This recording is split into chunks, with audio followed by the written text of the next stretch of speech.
आघातीमध्ये सात आणि असाचा दोन भेद आहेत. आघाती करते साथे पुण्य आणि पाप हे आघातीमध्ये भेद आहे. घातीमध्ये पुण्य नाहीच.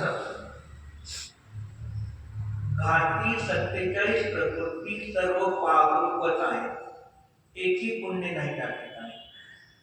पुण्य आणि पाप आघातीमध्ये जे वेदनीय कर्म आहे, वेदनीय कर्मामध्ये साता आणि असाताचे दोन भेद आहे. मग तिथे साता वेदनीयांच्या उदयामध्ये का प्राप्त होतं? साता वेदनीयांच्या उदयामध्ये अनुकूल सामग्री प्राप्त होते.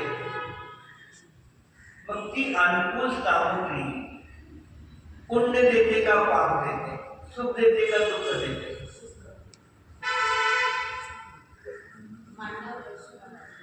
अनुकूल सामग्रीच्या सद्भावात जीव त्याला भोगून जीव सुखी होतो. अनुकूल सामग्री याच्या सामग्रीचा सद्भाव मिळाला, पण अनुकूल सामग्री स्वयं सुख दुःख रूपाने परिणमन करीत नाही. अनुकूल सामग्रीच्या सद्भावामध्ये जीव त्याला जाणून बघून जीव सुखी झाला नाही. ज्यावेळेला पद्मपुराण रामामध्ये कथा गोष्टी वाचा, ज्यावेळेला रामायण कुठून सुरू झालं? रामायणाची सुरुवात कुठून झाली? मूळ रामायण कुठून सुरू झालं? शूर्पणखेपासून रामायणाला सुरुवात झाली, सीतेपासून नाही. रावण सीतेला हरण करायला आला नव्हता. शूर्पणखाचा मुलगा तपश्चर्या करत होता खड्गरत्नासाठी, आणि तो तपश्चर्या खड्गरत्न येऊन तिथे पोहोचला, पण तो ध्यानाचा बसलेला आहे. तिथे लक्ष्मण निघाले, ते खड्ग तिने बघितलं, ते सुंदर आहे बघा, झाडावर तरी असं फिरून घेतलं, तिथे त्याचा शूर्पणखाचा मुलगा तिथे मेला. मग ती जेवायला डब्बा घेऊन येत होती काय त्याला, मग ते तर मुलगा नाही गेला. मग जाऊन सांगते भावाला, माझ्या मुलाला आणि मारलं.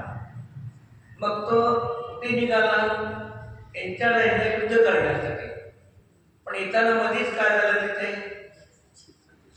सीता गाडी तिथे दृश्य दिसलं त्याला, मग तिथे उतरलं.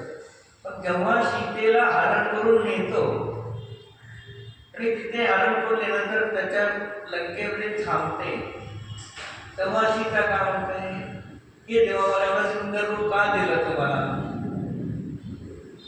पुण्याने सामग्री मिळाली नाही आत्मनिता काय झालं? ती सामग्री फक्त सामग्री आहे. त्या सामग्रीमध्ये तुम्ही सुखरूपाने परिणत झाला तेव्हा तुमचा आत्मा सुखरूपाने परिणमन करतो, सामग्री सुखरूपाने परिणमन करीत नाही. म्हणजे आता काय झालं? मग ते तीर्थंकराच्या केलेल्या पुण्य परिणामामुळे समोषण विभूती मिळाली. परमावतारिक शरीर पुण्यामुळे, समोषेची रचना पुण्यामुळे, 3 कटकी सुवर्ण